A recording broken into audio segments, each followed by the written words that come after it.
Good morning. Welcome to the Good Life meditation for today. I'm Kurt, and I can't get this out of my pocket. This one's kind of a strange start.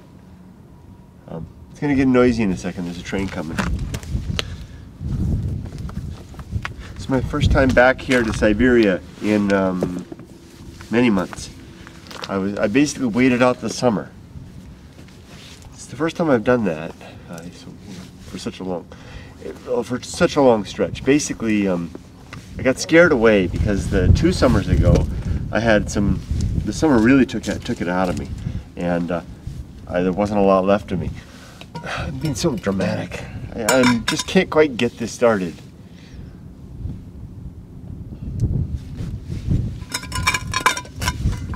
You know what? When you try to do it with contrived, right? Sometimes this stuff comes easy. Sometimes, well, usually it comes. It might appear that it comes easy on the screen because I don't upload unless it was easy. When it feels like I'm forcing it, like I am right now, I won't do it. Have a cup of coffee. So anyway, let's just get started. I do this every day. It should be easy. The difference is that I had a somewhat rough start last night. Now, when I first started coming out here to Siberia, it was really hard. I forced myself. The very first night I came out here, I came out in my car, and I parked over there, the same place that I parked the bike now, and I locked the doors, and I just didn't get out all night long. I was really scared. I just slept in my seat, which doesn't even recline very far. I just kind of got my sleeping bag and slept in there in the seat because I was really scared. The question is, why did I come back? It's because I like it. It's fun. It's a good adventure.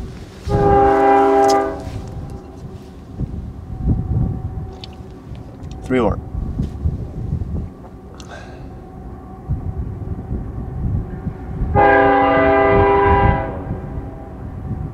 One short. One long. Last one.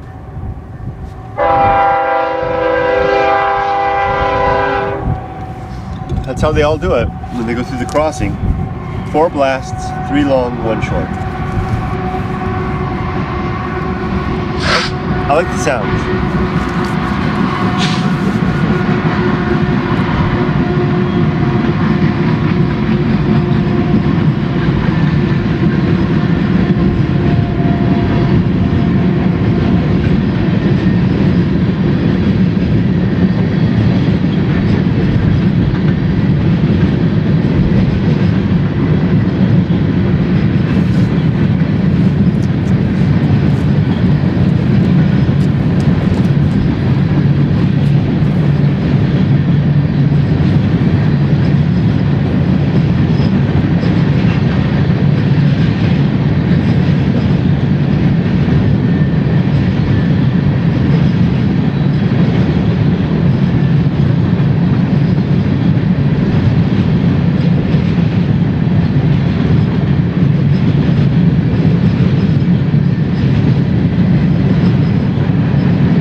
And that's my destination every time I come out. That's the deep water wilderness. If you read my book, that's it out there. That's those hills behind right there.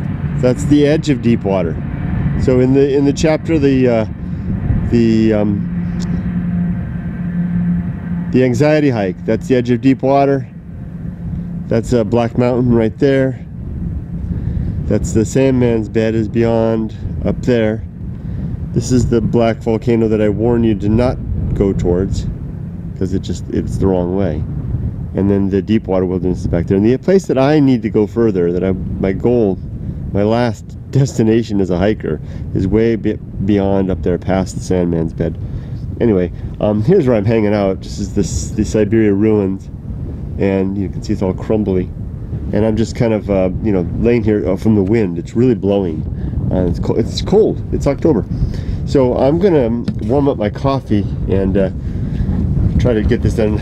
I'm barefoot, and it's just covered in glass and sharp metal. I'm just asking for a tetanus shot. See, let me grab my bread. Let's get this started in earnest. And the reason I was being so quiet there was because I like the sound, and needed a second just to capture my thoughts. And also I was touching the wall because I could feel the earth moving, the rumbling with the train passing, and it was kind of a neat thing. Here, I'm a little closer here. So anyway, yeah, off to a rough start. I arrived last night and I was scared. The thing that I was scared of is a very practical thing. There we go. Very, very, very practical indeed. I was scared of people. There was a lot of activity. And there still is. There's lots of something's going on. There's all kinds of trucks on Route 66 going back and forth, like workmen's trucks. And this new graffiti right here kind of unsettled me a little bit. You can't quite see it, but above there was the word Elsinore, and just like it seemed like just yesterday that was the predominant graffiti here. Then that face came in, this one-eyed thingy, and then this thing which I think says tall, or no, wait, Turk. I think it says Turk. Something about all that kind of like the peace and the quiet of the place had been compromised in some way. Like my little sanctuary, my little hideaway, so to speak, had been, like I said, compromised in some way. So I didn't like it. Guess I'm jealous. Let's heat up some coffee. Let's get started. So, but through the night, that just dissipated away. And through the night, in the middle of the night, the news showed up, and we had a good chat. I know that sounds kind of weird, but what I simply mean is that the words that I get out here, one of the reasons I come out here is that I can write out here. There's kind of an inspiration that comes, and my writing flows. It's like, it's funny. Here comes another train. It's funny. I don't even have to edit. I mean, if I force myself to write, it's a labored approach. I like to write on a piece of paper with a pen, and it's a labored approach. It's just, you have to try every sentence, and then you have to go back and revise and re-edit, and it's just such a hard thing. But when the muse strikes, there's none of that. It comes out right the first time. Every word, for the most part, maybe a little touch up here and there as I'm going, but as I'm going, every bit of grammar, every comma, every semicolon is just the word it should be. Okay, we're gonna hear another 4 blasts in just a second. Remember, 2 short, 2 long, 1 short, and then 1 long.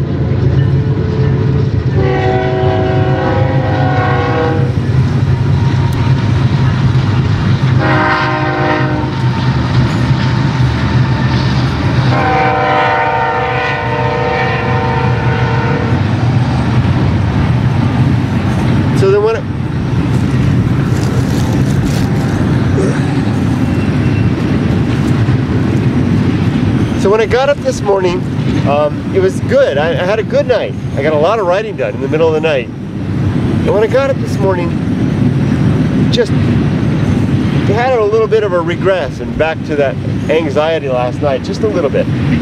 But, and then when I turned the camera on while I was in the midst of that. So that's what you were seeing at first, this that kind of effort. And I can feel it fading away. It's just kind of, you know, just flowing away. This talking is helping. So, let's do this. The Good Life Meditation. Something I do every day to remind myself of the objectives and principles that I've developed to basically be the foundation upon which my life is based. You know, I used to be a religious man. I'm not anymore. That means I don't have any particular commandments or principles to follow, which is a funny thing, because when I look back, when I was a religious man, I was a Christian, I knew that the Bible had those, but I never really referred to them. I mean, I didn't even know that there were 613 commandments. I thought there were just 10. And I'm going, oh, this could be bad. Ah, ow, ow, ow. Dummy, dummy, dummy, dummy. And it's, oh, I screwed that up. It's probably a good thing that I didn't know that there were 613, because if I'd looked them up, I probably would have went, what? What? What's this? A lot of strange stuff in those commandments, and then just later learned that not even the Jews follow them. They have some interesting rationale for that. So, but anyway, I digress. So, but then I left that, and I went for decades without that, and I just kind of, you know, floated through life, you know, kind of with a sense of perhaps with the golden rule, you know, which predates Christianity. You know, it's just kind of a common sense thing, which I later. Now I believe it's just that's that this sense of doing good for goodness' sake, that of trying to help others to get by, and myself at the same time. That's just part and parcel of being human. This project of ours of being a species wouldn't have made it to where we are if we didn't acquire those along the way, acquire these things along the way by virtue of our evolution. So I think that the morality that is prescribed through religious dogma and teachings is in many ways, is pretty much exclusively from not exclusively, in many ways borrowed from the human our very existence, from what we are. Not completely, because I mean there are some strange things in there, you know. For example, not one of the 613 is to not borrow on interest. I don't think that came through our genes. Anyway, after getting by for several decades, you know, pretty much okay. I don't think I committed any too grave a sins in the course of my time. I reached this point in my life, and I decided to write something down. Excuse me. I decided to, this is gross, sorry. Don't worry, I'll pick that up. I decided that I wanted to, oh, I need my spoon.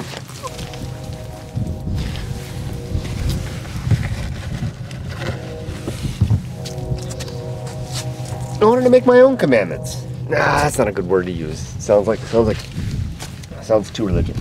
I wanted to create my own code of ethics. We're having a clam chowder this morning, New England clam chowder.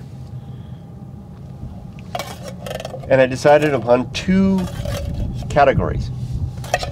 These would be objectives and principles. What's the difference? Objectives are, as the term implies, things that I'm striving towards. They're the way that I want to be, the kind of man I want to become, what kind of life that I want to live. Sorry about the noise. And there are 6 of them. And if I can live reaching those goals to a greater or lesser extent every day, then I think that my project of life will be a success. The principles are the signposts along the way.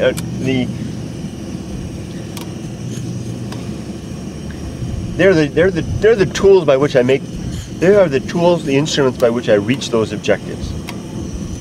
The things I do to temper my living, to adjust how I make decisions, and to become a better man.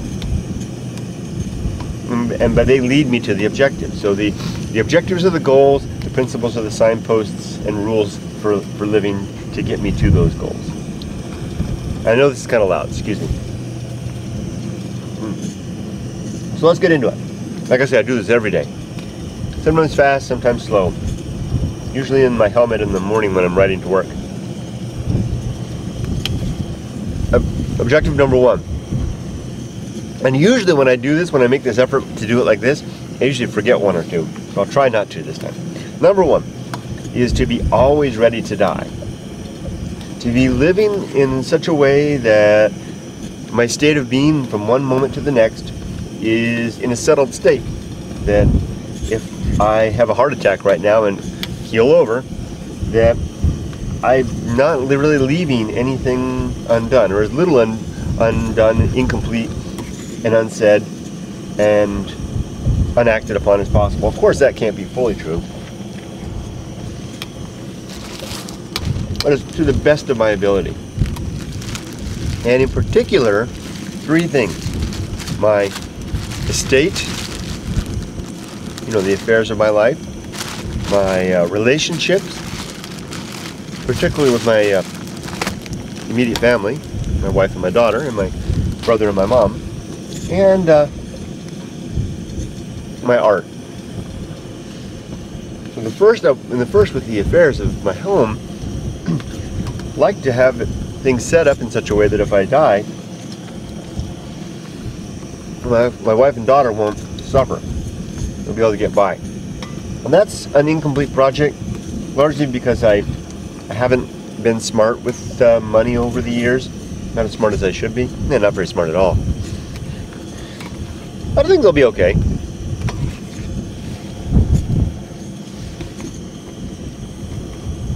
Number 2, and with the stuff of my life, I just don't have very much. So there's not much to dispose of.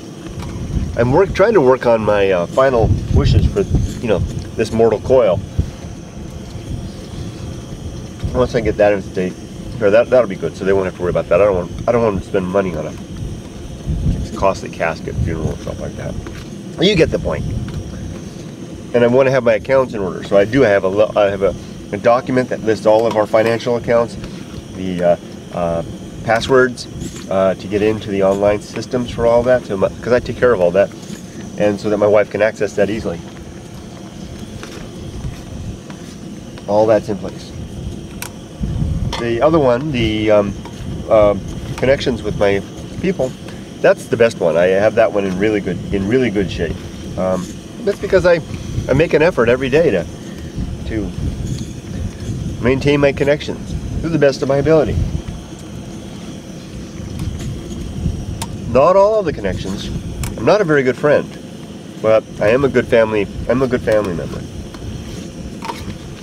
I don't think that there's necessarily any words unsaid that would be left unsaid, or any regrets regarding that if I were to go now. And that's the most satisfying. And the third, my art, that's in good shape because the book's done. The website is up. I've got the whole mechanism, the whole scheme set up. The money comes in from the YouTube channel, from book sales, goes into an account. That account feeds the website, pays all the server fees, does all that stuff. It's just a self-perpetuating cycle now. And of course that'll break down eventually, but it's hands off, And I could die now, and the website and the like, because will go on running. I've even got it set up so that if the funding stops coming in, the website will continue in a degraded fashion, but it'll still continue. Because the book was the consequence of my life. The book was my art. And the book is done. And the meager promotional capabilities of the system that I put into place is in effect too. So my art is done. The rest is just icing on the cake, as they say. That was my first objective, to be always ready to die. The second objective is the good and effective use of time. To live in such a way that I won't, if I have a moment to reflect on my life before I die, I won't look back and say, all that wasted time. So much wasted time, what the heck was I doing? A lot of that occurs because I think about it every day, just as I'm doing right now. And it causes me to look at my moments as they're passing and ask myself if I'm making good use of that time. It's really interesting how that works. Just the conscious act of reflection upon it brings it to the fore. I'm going to move this around a little bit so I'm facing the camera. I'm trying to have that set like that so that the noise of the stove would be away from the microphone. So here we go. Okay, now I'm closer to the mic. Move just a little bit closer. One of the things that's interesting out here is that the desiccating effect of the air, this dry air, you take a bread out of the bag and it just starts drying right away.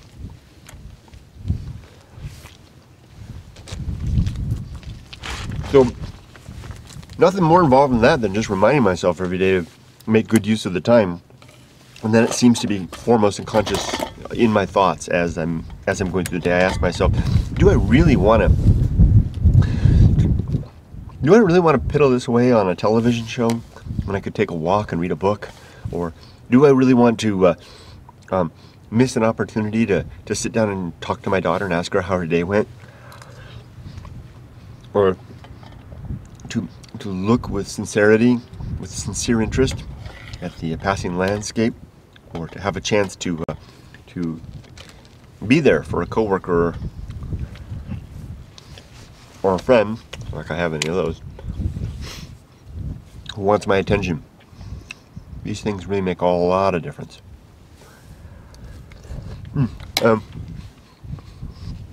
Please excuse my bad manners in eating in front of you and without you. But I gotta fuel up. That was 2. Number 3 is the development and maintenance of good and sound life principles. It's important that they're both. They have to be good insofar as the principles have to facilitate better ends to my life, and sound. And sound part refers to that they withstand the test of reason. There are some principles that might be good, but their foundations may be built on sand or salt. And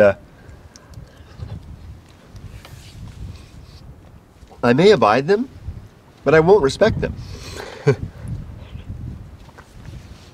Yet I may abide them. I just want to know.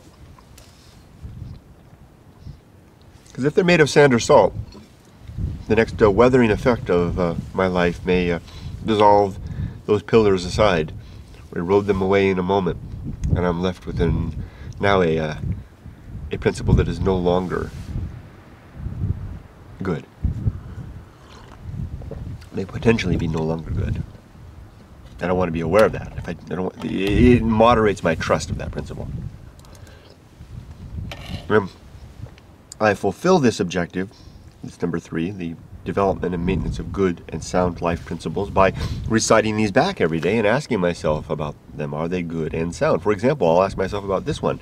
I usually try to pick one out and examine it, like pick it up like a stone, this piece of concrete.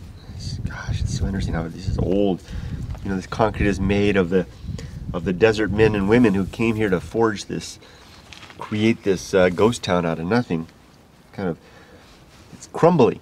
It's not very sound.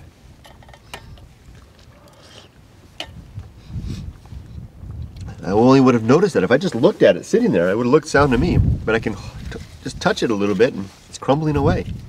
It's not very sound because it wasn't made of very good materials or techniques. It was made of necessity out here in the desert by people who didn't have access to lots of resources or quality resources.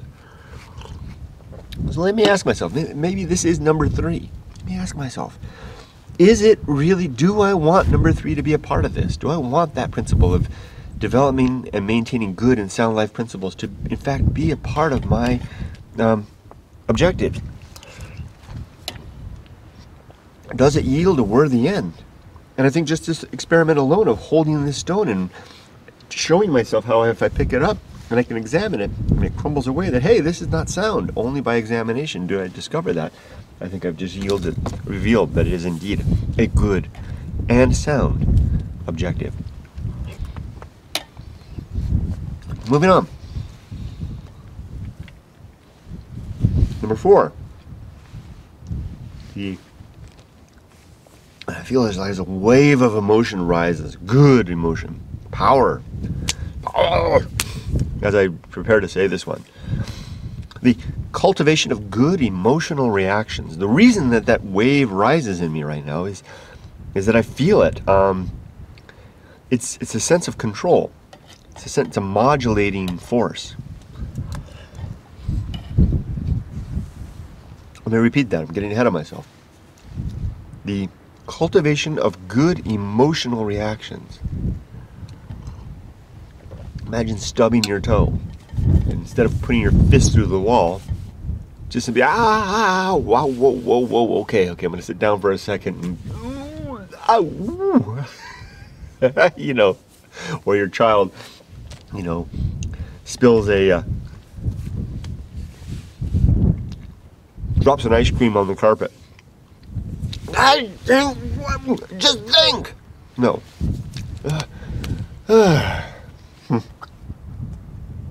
Don't worry, sweetie. We'll take care of it. Why don't you go on into the kitchen and finish the rest? Let me find a towel. That kind of stuff. Common sense stuff, right? But if ever there's anything that's been qualifies for the term easier said than done, that's one of them. Having raised a child, been a parent, and been a partner, been an employee, all those things for decades, for all my life, I know how hard these things are. Oh, a little volcano. A volcano of clam chowder.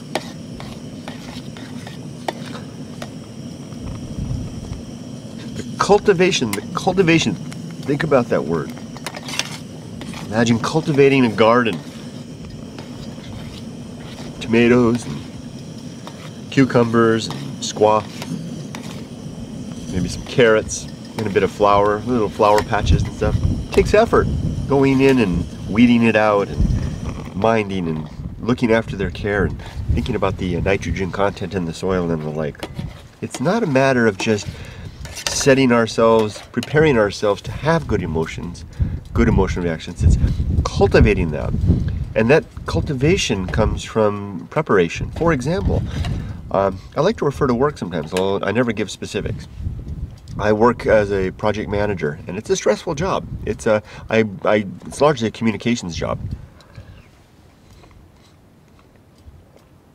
By communicating well, objectives, decisions, risks, and facilitating good team member interactions, I can succeed in getting a project done on time, within cost, and to specification. I do that with thinking ahead. I spend a lot of time preparing for every meeting.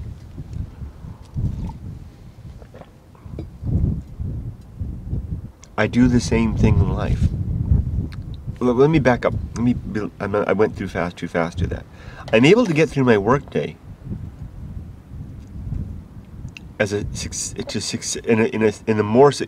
more successfully by thinking ahead about every meeting and every interaction that I possibly can, asking myself what might happen in that environment,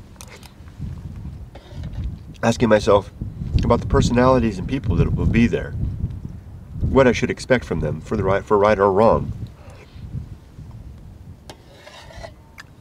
and plan out a course of action to address those, to facilitate the event, and to mitigate the risks, the issues. That works in a professional setting very well, actually. I can do the same thing. Can you hear the wind? I can do the same thing with the rest of my life outside of work. If I'm taking my family out on a Sunday morning for breakfast, and then right now we're looking for a new place, a new community to live in after my daughter graduates from high school. If we're going out for breakfast and then we're going to go tour some communities, of course we're going to take our little doggy. I can ask myself, what kind of things can happen along the way? Maybe the restaurant when we get there parking lot will be full, or there'll be a long line, a 45-minute wait. Maybe they won't allow dogs. Maybe they don't have a patio. What can I do about these things? Well, I can call ahead, ask, do you have a patio? Do you take dogs? Mitigates that one. I can prepare myself for the things that I can't control, like the long line or the parking lot being crowded, by reminding myself that it'll probably be crowded. It's a Sunday afternoon, actually. Sunday morning, actually. So be ready for it. So when I arrive, I go, yeah, thought this might happen. When we go to the new community we want to check out, maybe it sucks. And the excitement that the family had built up in anticipation is, suddenly dashed. Our hopes are dashed. Now what? Maybe I've got to have a little bit of a plan B. Maybe I can call ahead and maybe there's an ice cream store in town. So what, this community sucks. Let's go get some ice cream and then head home and continue our day. We chalked one up. We learned something. This is not the place for us. But we got a good ice cream out of it. Do you see what I mean? And then the events that occurred that just, bam. I'm driving home on the freeway, taking the family back with our ice cream. Flat tire. The car goes over to the side of the road. I'm ready for that too.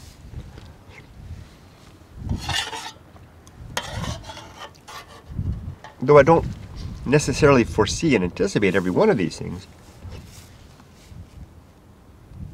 I prepare my mind by asking myself what is within and what is not within my sphere of control. And in the end, it always boils down to the same thing. What really is most within my control is my emotional reactions. How I choose to respond to the circumstances in my life.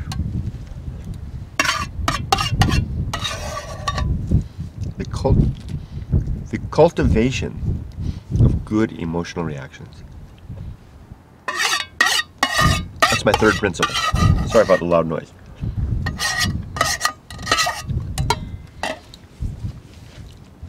Oh my goodness, I left the water in the bike. I'm always doing that. Me and water. Desert hiker, and I'm never bringing enough water. Oh well. Let's get on with this. I'm only up to 3. What's next? Number 4. And this is where I start to forget things if I start moving fast, too fast. Number 4. The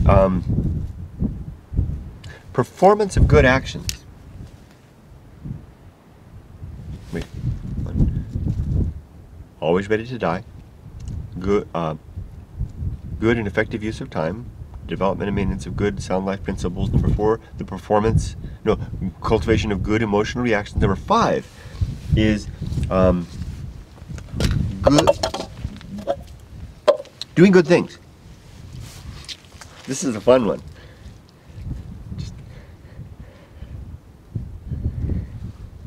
Just being a person who lives his life looking for opportunities to make the world a better place.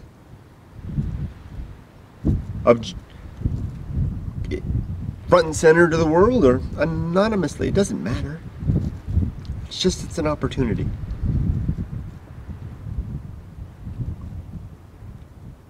I don't think I need to give any examples or enumerate. You know what I mean. We encounter those things every day. I mean, it feels good to do them, but that's not the reason I want to do them. I do them because my first ambition in life is virtue. And virtue I define as the improvement of well-being for us, for all of this. And that's a big, big thing. And it's achieved in bits and pieces by each one of us participating and trying to make the world a better place in ways that are in accord with our objectives and in alignment with our principles.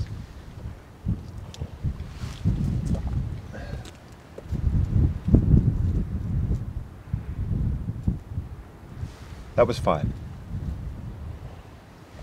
Number 6 is the recognition of true limits and true opportunity.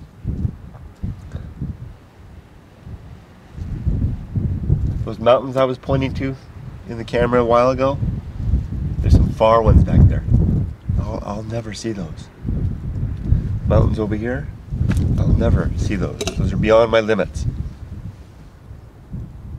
For a number of reasons, and I could argue a case for and against that, but I know they're beyond my limits. I will never see them. It's also beyond my limits of interest in a way. The bounty that I can find in the near wilderness is just as good. That's my opportunity.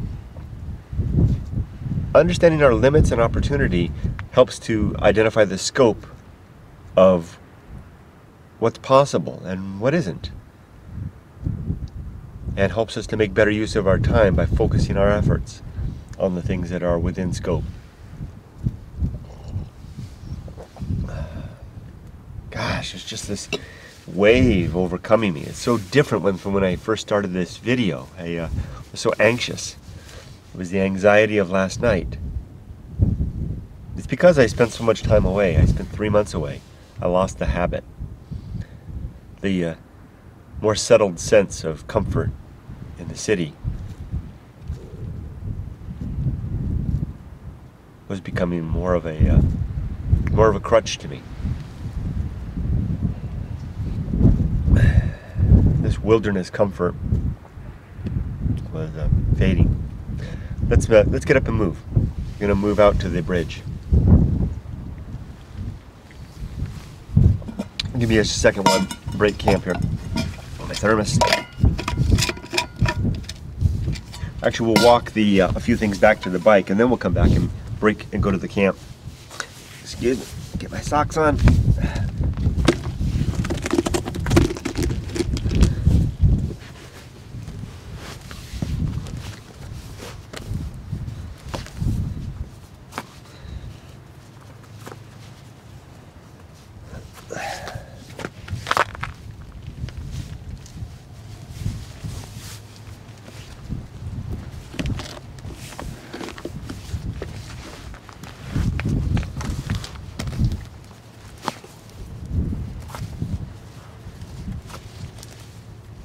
I think I hear a train coming.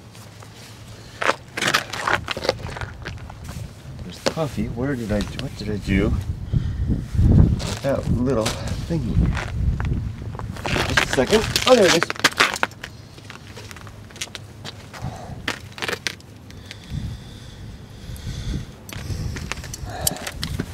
Put the camera over here for just a second.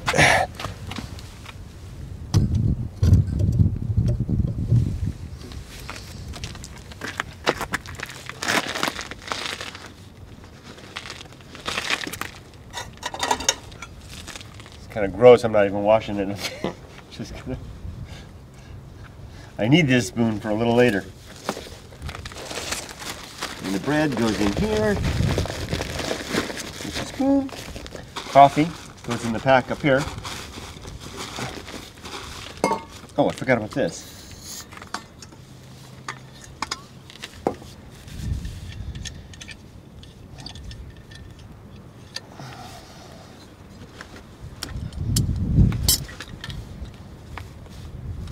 Did I tell you where we are? I kind of just assume you know. This is the ghost town of Siberia. It's my adopted hometown. I've been coming here for several years now. I like to say every 2 weeks. It's more like every month. sometimes not even that. But I'm trying to be more consistent. It's a long ways out. 200 or so odd miles out from my home by the coast.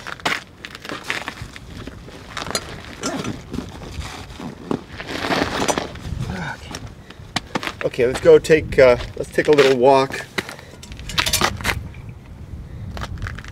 Walk a few of these things back. Grab the trash. Oh wait, hold on. Yep, I got that. Yep. Come on. I'll leave the pack here for right now. We'll go walk back to the bike. It's not very far away. You can see the what's left of this was the old railway station. That's the outhouse right there.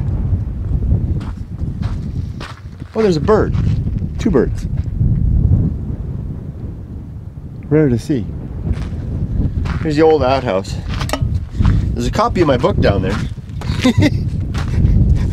No kidding, there is. I usually leave a copy of the book here at Siberia for someone to pick up, and it seems like someone picked it up because I leave it in the little crotch notch of that wall. Someone picked it up and threw it in the toilet. A rather fitting end in some ways, I guess. Here's the road into Siberia. There's my bike. The wind is really starting to pick up. Bike's safe. It's not too cold yet. Okay, find a way to do this. It is a little chilly. Okay, hold on. Put this stuff down.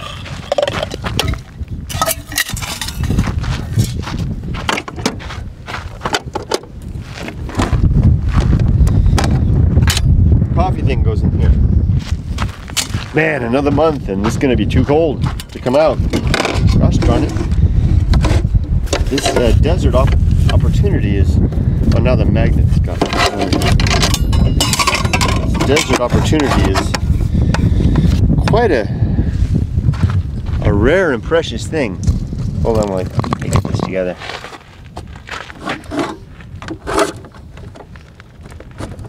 Too hot or too cold? Always one or the other, it seems. Got a little bag here for my trash.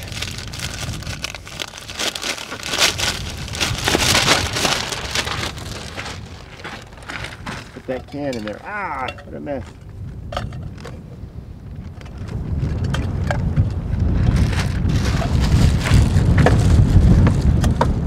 Woo, the wind is really blowing. Oh. Just a second. Clean out this, clean up that pot. Got my thing of water.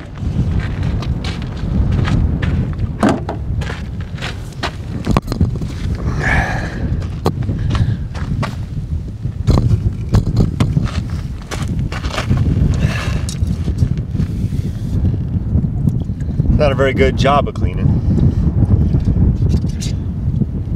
So to get most of it off. Washing with my fingers and my tongue.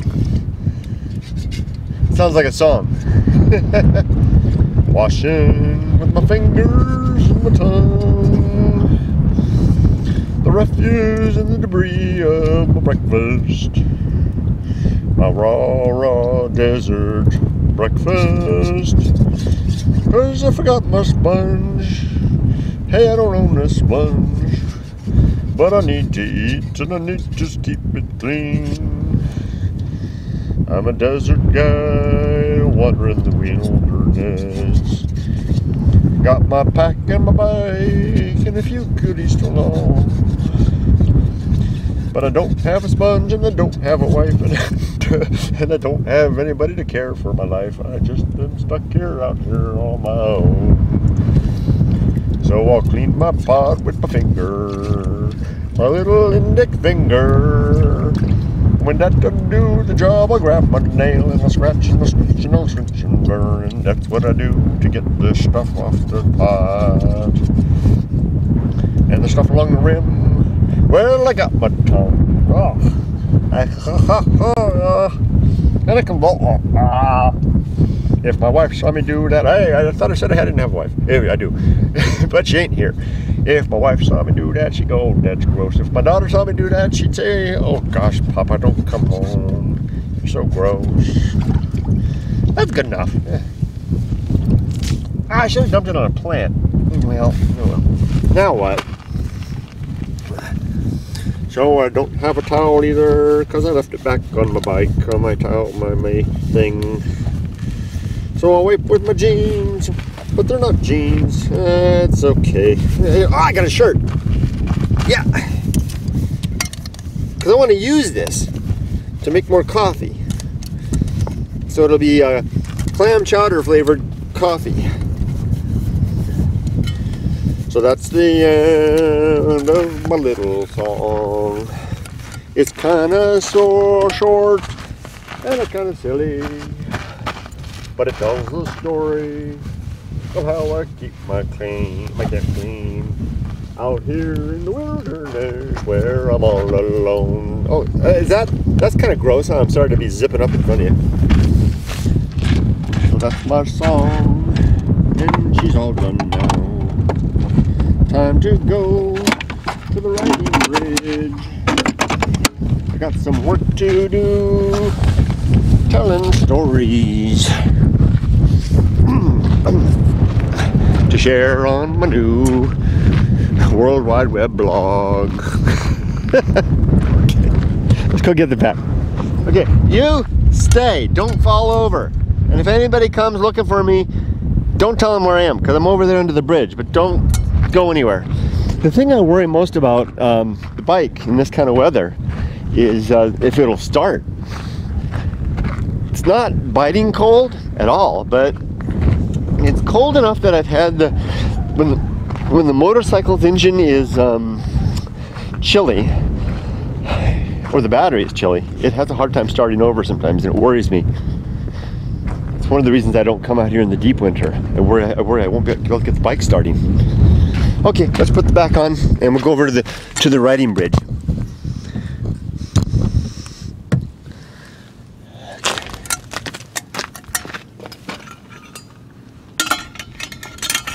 Okay.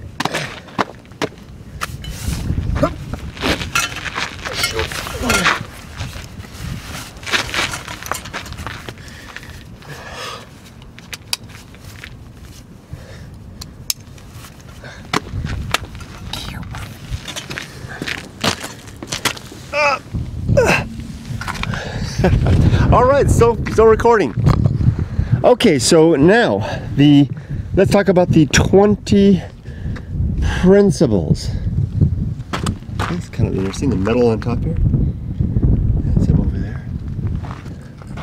If I head out straight from here, I should run across the grave, stripping here in the bridge.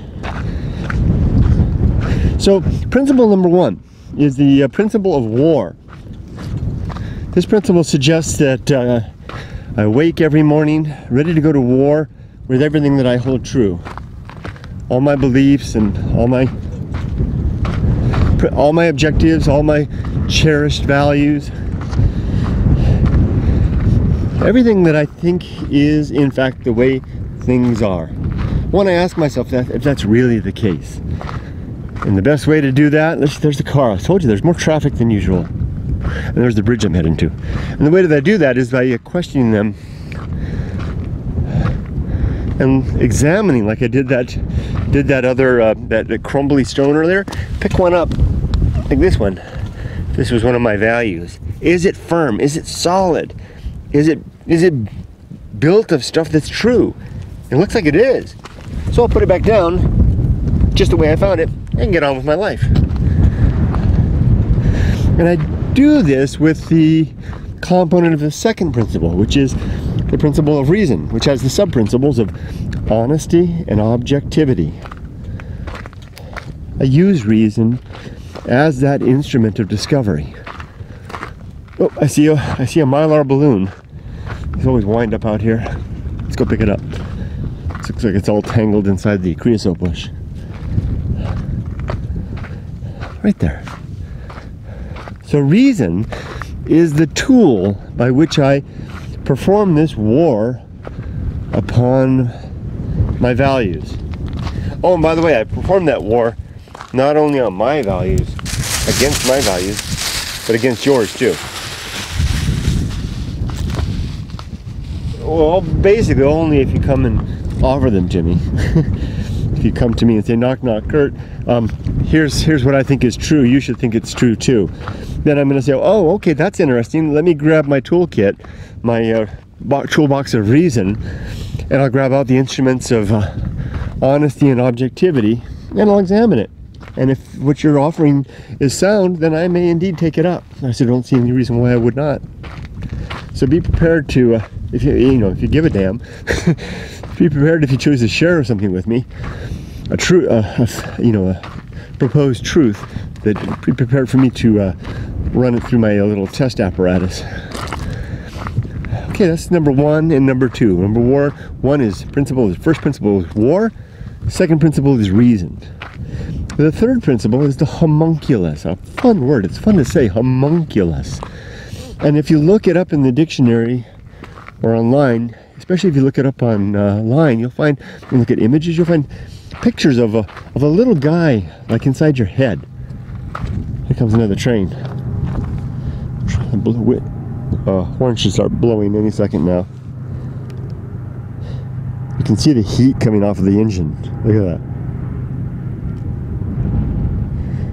See that? With the dish bowl crater, volcanic crater behind. Here it goes. It's going to blast any second.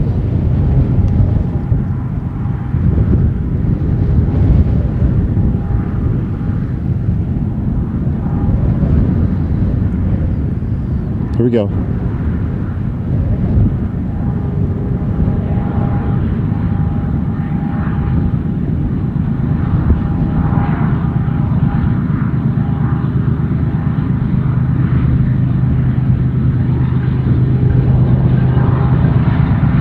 Hear the bell?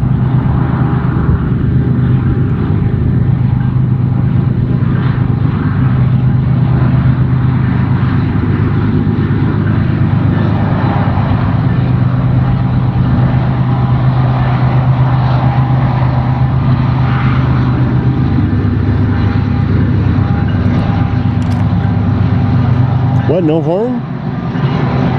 You forgetting? You'll have to do it in short order.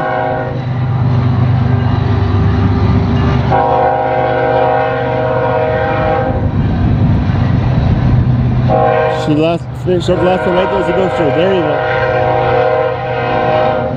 go. You did it. Usually they start that process a little sooner.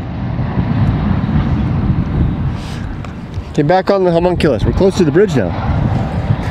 Like I said, if you look it up, you'll find a picture of a little man. I always like to use the example of the Will Smith movie, Men in Black, where there's that one scene where the alien is operating, a little tiny alien operating inside the guy's skull, and they open it up and there's that little alien looking out, you know, like in a control seat. And the body's like a big robot. That's the image.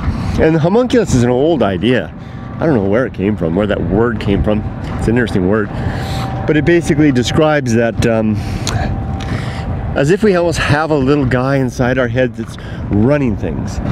And I feel like that's the case. And I've read literature and writing that indicates others seem to think the same way too. I wonder if you feel that way. Do you feel like there's a little person, yourself, your little self, little you, like in your skull, like right behind your forehead, kind of peeking out through your eyes? It's like almost like you could cut off your hand and that the homunculus is safe, right? It's like, oh, it's compromised. The body, the integrity of the body is compromised, but the homunculus is secure. It's like everything is pretty secure because the thing that's really you is in your skull, and I don't think that's a coincidence given that that's where our brain is. And that's what I think it is. The homunculus is just a word that I give for my consciousness. And I use that as a replacement for another term that sometimes gets used to describe who we are, and that term is our soul, which I don't think we have. Here's a nice jumping cholla. Watch out, these things will poke you. They're really sharp. So let's get poked. See, the one here on the ground, if you run your boot too close to it, see these? They'll stick onto it. See? See how it's stuck onto my boot? Good job, Kurt. Now what? They're hard to get off. But there you go, I got it off. But they'll sometimes leave prickles behind. But see, when they're out there in the open like that, you just walk along, boink, and now you got it stuck on your boot. It'll go right through your boot. So you see what I mean? I use the concept of the homunculus as a replacement for a soul, because I don't think we have a soul. Because I don't believe there's anything supernatural about us. Supernatural is simply being that which is beyond the natural. I don't think that there's any spirit or anything that survives our death and goes on living without us, in some we're living or being in some way. So I use the homunculus instead as the seat of consciousness in my mind. So that's the third principle. The principle of the homunculus. Doesn't it kind of look like there's rocks formed around this creosote bush? I don't think so, but it kind of looks that way. There is like a grave or something out here. I think I've passed it. I've missed it somehow. We're almost at the bridge. And by the way, I have this bridge set up with as a riding station. I've got a chair and a few other things down there. There was a tripod. I wonder if it's still there. And I've got some writing under the bridge. It'd be kind of weird. I haven't been here for a while. So number 4 is the home of good and evil. If the homunculus is my consciousness, the home of good and evil resides with the homunculus. It's owned by and managed by the homunculus. Good and evil are, I think, opinions and perspectives. I don't think there's good and evil anywhere out here in the desert, except where we are and where we tend to think good and evil is. And here comes a car, one of those trucks along the highway here. See how they're kind of official looking trucks? I think something's going on. That's a railroad truck.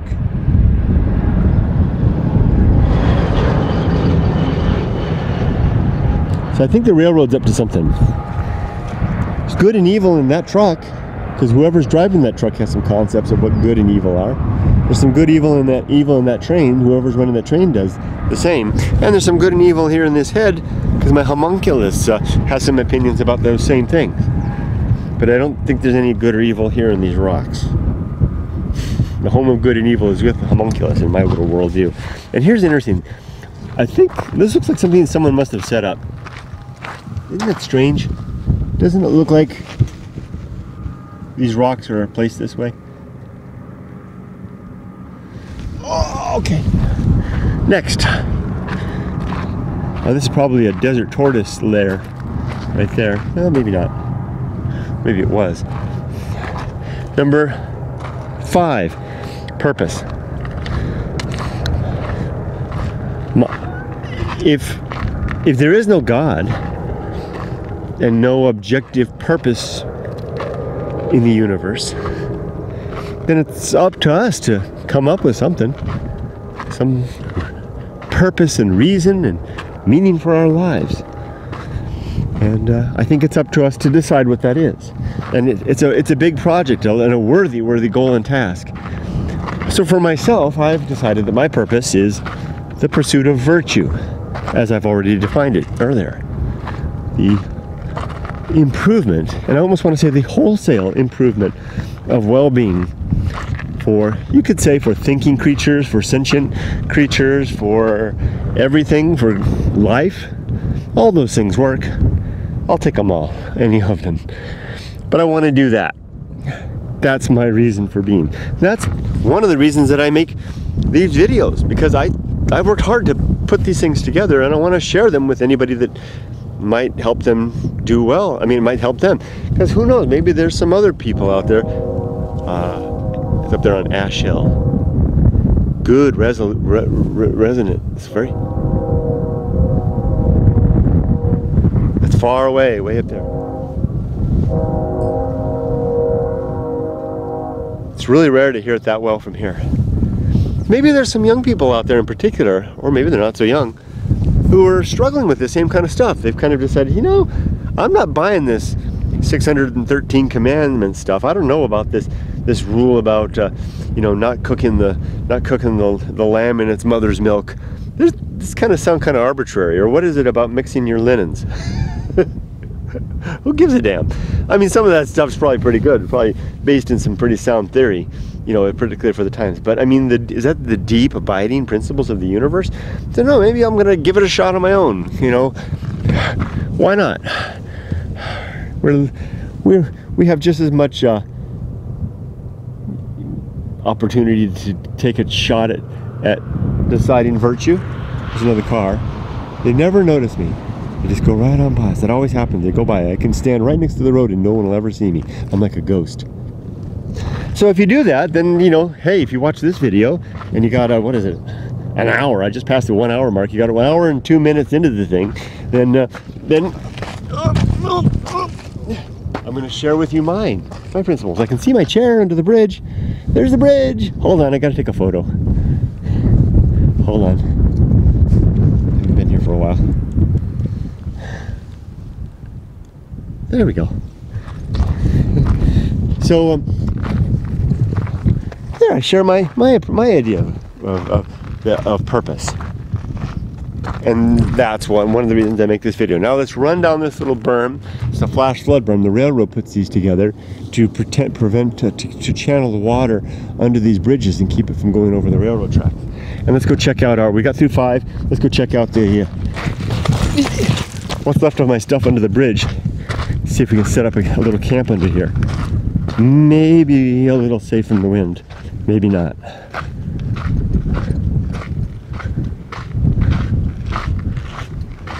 Hey, is the tripod still there? The tripod's still there. My chair and my tripod.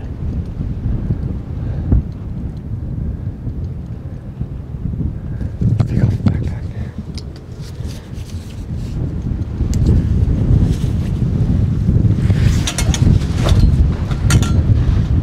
Wind's blowing right under the bridge. Never seem to get any break from the wind these days.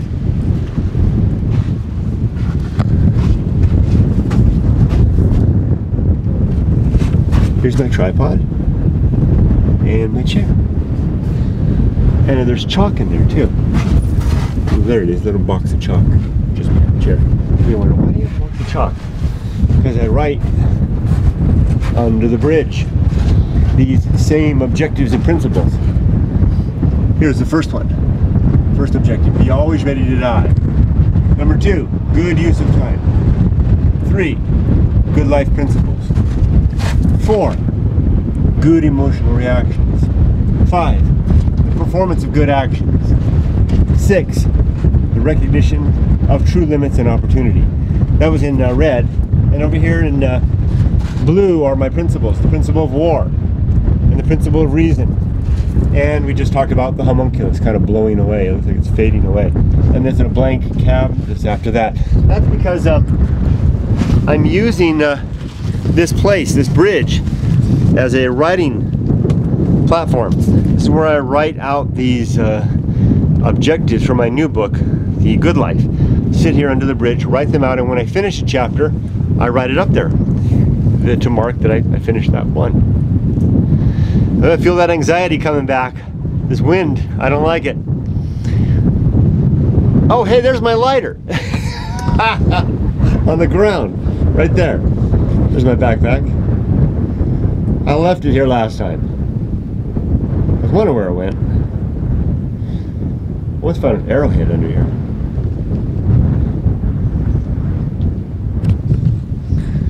Yeah, that anxiety's back. So this is an opportunity to have a good emotional reaction. Ask myself, what are the real consequences if my bike won't start? Am I gonna freeze to death? Nah. Am I in any real danger? No. I'll get out of here. Let's get on with this. Let's complete this. Let's take a nice big breath.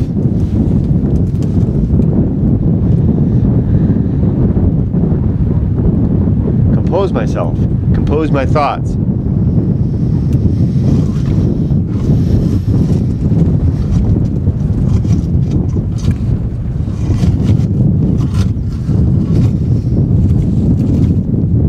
What am I doing there? I'm trying to get a thumbnail for the video. So sometimes I struggle to find thumbnails. Let me see. But since you guys, this is our little secret. I'm trying to compose a thumbnail. There, I'll go over here. Now smile. Now I gotta look thoughtful, pensive, reflective, constipated. Ooh, what's that? It's a birdie. Just came to visit. A dove. See it?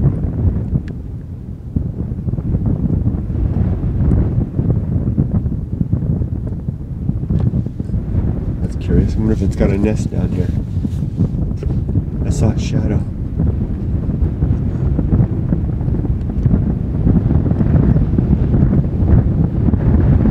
Usually they're in pairs.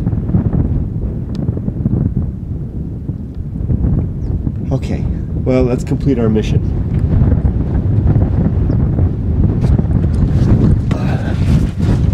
Let me set up my little camp. Sorry, I'll just be here a little bit. Sorry I scared you away.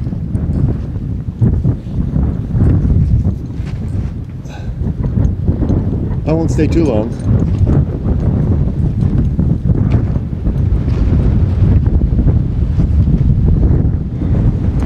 Before I do that, let's walk up on the road for a second. Let's take a little walk.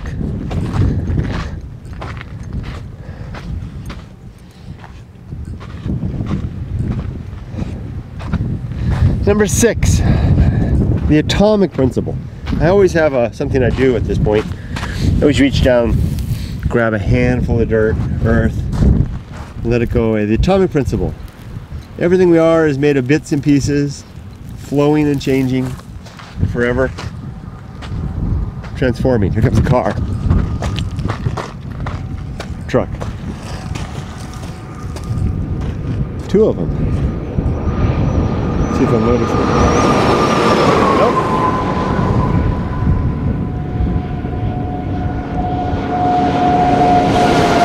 Well, I'm not surprised. I'm kind of hidden off to the side. I don't want to be noticed anyway. This is Route 66.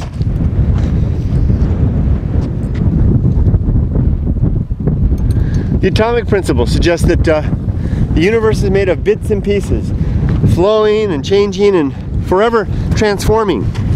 And so too you and me. And in that capacity, we're only here for a while.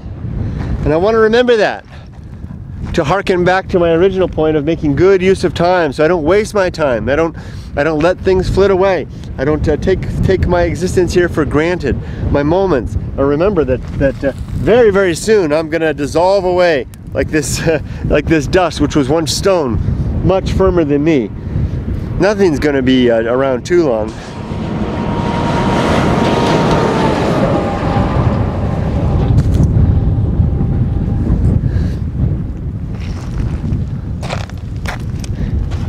Principle of nature. Number 7. This is where I usually start getting screwed up and start forgetting my principles. Everything has some particular nature in the universe. Nature being its way of acting and behaving and doing. And it's good to recognize what that nature is in ourselves and others, so that we can expect only what is natural of them and live in accordance with that. For example, it's my nature to come out to places like this and try to get at the point of things. It's the nature of others to create families and to have comfortable home lives and to pass the time in pleasant development and worthwhile development of themselves and their surroundings and their people and their lives and their finances and all the like. And I'm into that too. I'm belaboring the point. What I really wanted to say was individuals have their nature, and that's the most interesting one. When you can get to the heart of what an individual's nature is, someone you spend your time with, then and long as you can be open to recognizing you may be wrong and to refining that, then you can deal with them in a more honest and sincere and genuine fashion. I like to pull off to the side. I don't like to be noticed. Here comes a car. What is that? Sounds like a mobile home? Again, see, it's like another official looking vehicle.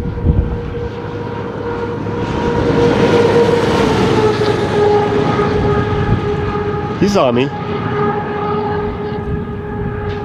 See, something's going on. The railroad's up to something. Most of the vehicles that I've been seeing are these railroad related cars. That's a vehicle that can actually ride on the tracks. He saw me. The workers are more likely to see us than the tourists. I think it's because I'm in their home. I'm in their place. So where was I? The principle of nature. Also, other things have nature, not just people. It's the nature of this bridge to be strong and permanent, and to provide safe passage above a potential flood, and to last and last and last, and to give shelter sometimes to a person like me who tries to get away to free up the thoughts and loosen the mind. Usually I can sit under this bridge. They didn't see me. I can sit on this bridge for half a day, and maybe 4 vehicles will cross over. Now they're crossing. I can't even stand up on the highway without getting caught and ambushed by them now. What's going on? Of course, that's not related to the railroad. That's just traffic. Okay, next. Moving quickly now. After, I don't want to miss anything. So we did, the purpose was 5. 6 was atomic principle. Got to lift this hand again. 7 was nature. 8 is the principle of maturity. I usually forget this one. Principle of maturity is that principle that describes our... Oh man, I'm running out of battery. 12 minutes left. I gotta go fast. I gotta go fast. Maturity is that thing that gets us to... it's composed of wisdom and fortitude, the ability to know what lessons from the past and have fortitude to carry on through. I gotta go fast. Okay, now the social principle is next. Social principle is the ability to recognize that we are social animals. We need one another to survive, and that our best ends are social ends. And to strive for that, despite this love of this, just to go out to be a social individual as well. It's a good thing to do that. And here comes yet another car. Next is the principle of the feast of offal, all the waste and byproduct of our living that spills out when we get angry and upset, or yell at the world. We throw it in subtle ways, in great ways, and I try to limit and control that and not dispel that out upon the world or consume it from others. Next is 11, is the temperance. Suffering, simplicity, and apathy are the sub-principles. Temperance is our ability to control our expressions, our emotions. Like right now, I'm going fast, I'm moving quick, I'm expressing emotion, and that's okay because I've only got 10 minutes left to finish this, and it's moving faster than time. It should move. So I'm thinking my battery's really running low. If this dies suddenly, that's what happened. So I'm moving fast, but I normally want to control and measure. They waved at me. See, the more railroad guys. I usually want to control and measure those things instead. So even though I'm being emotional right now, this is under a controlled manner. I'm being temperate. I'm being reasonable too because of the time. Next is temperance. After temperance is agency and the great indifference. Agency, you, me, those men in the truck, those are agencies. Plants are agencies. This stuff out here, this inanimate or inorganic elements of the universe, that's the great indifference. The universe that doesn't give a damn about any of that. Next is, I may skip over something. Agency and the great indifference comes the best seat in the house. To be, okay, right here, doing right what I'm doing, just what I'm doing, and being just who I am, right here, right now, and where I am. Not to want to be anyone else, be anywhere else, or be doing anything else, but be okay with just where I am right now, doing what I'm doing right now, and being who I am right now, while all the while striving to improve. Next is the path of wildness, the ability to break free when I get stuck in life, to recognize that a decision needs to be made, to collect facts and give myself an appointed time that I'm going to make a decision and then move forward when that time is reached. and recognizing that it may not be the right way, but there is virtue in movement. And I'm down to 9 minutes. Next is after the path of wildness is the risk of avoiding risk. There are 2 levels of risk in life. The deep level risk of our life of not under the surface level first. Surface level stuff is the simple stuff, right? Money, education, finding someone to live with, companionship and the like. These are the things we typically strive for, but we live long enough, and if we're the type of people, if it's our nature to strive for something deeper than that, we may want something more fulfilling, more gosh, innate. And that is the deeper risk of life of not actualizing and following through on the interests and ambitions of your youth. So I would say give yourself the decade of your 20s to pursue those deeper level risks when you have so little to risk or gain. And then later in life, then seek after the deeper stuff, the fulfillment of the settled life. Next is sin and damnation. There are 5 sins in my worldview. I'm down to 7 minutes. Falsity, credulity, faith, superstition, and dogma. Those sins, they're all the same thing, just basically believing stuff without good reason. Those things, the consequence of following those things is living a damned life, where the damnation is believing things that are not true. Next is number 17. I'm getting there. Complete oblivion. Did I skip anything? Complete oblivion. When we die, there's no final reunion with the ones we left behind, no final reconciliation with anybody we left on sour terms with, and finally no final justice, because I don't believe there is any last justice giver. When we're dead, we're dead. No, so complete oblivion. So take care of those things now. You know, reach out to those you love. Settle the issues with those that you've got sour terms with right now, and seek after justice and to the best of your ability during the time that we're alive. And we're almost done. I'm down to 6 minutes. Complete oblivion followed by the gray life adventure. This little thing I'm doing right now, this is a little adventure that I have. It's a small life adventure. Every 2 weeks I come out to the desert, do this type of thing. Boy, I go back, man. I go back. I walk like Caesar through my life, the pedestrian life that I left behind, the beautiful life that I've left behind, because seeing the great indifference, focusing on my principles and my objectives, really rarefies things. It's like coming back from a spa, but it's a spa for the mind. And I recommend give yourself that type of experience in ample abundance in the early stages of your life. Big ones, like I said, the whole decade of your 20s, and I'm down to just 5 minutes. The great life adventure followed by this season of philosophy. There will come a time in your life when you may hear the muse speaking. If that muse comes to you, listen to it. Write it down what it has to say. In the moment, don't worry about the grammar or punctuation or if it's nuttiness. Just get it down, because that muse will not speak again. It will go away. And if it returns at a later stage in your life, it has something else to say. You get that one chance. And last one, finally, I'm done. Arena and utility. All of this whole life is an arena for the performance of our life, the execution of our life, and the principles and objectives that we develop are like our utilities. They are the tools that we use along the way to live that better life. And with that, everybody, I'm going to sign off right now. I've got just like 2 minutes left. Like I said, this fast. The timer's not right on this. I need a new battery. Thanks for joining me on this good life meditation for today. Have a great day, everybody. Make it a good life. Make it the best life you possibly can. I don't think you get another chance. So throw the hat in the wind and just go for it. I like that hat. Take care, everybody. Bye-bye.